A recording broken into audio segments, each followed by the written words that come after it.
Install probes, 2 groups of PA plus 1 group of Toft.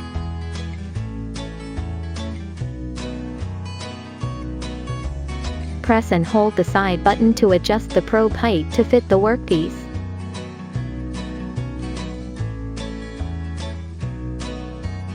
Connecting encoder. Adjust the height and position of the laser so that the laser is aligned with the center of the weld. Put the scanner on the pipe. Rotate the black knob on the side to adjust the angle so that the magnetic wheels are attached to the pipe wall. Select different scales to align white lines according to different pipe diameters. Tighten the knob. Adjust the distance from the front edge of the probe to the weld according to the index offset value.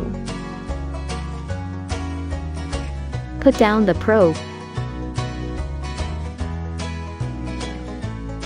Move the scanner back and forth to check whether it is installed correctly.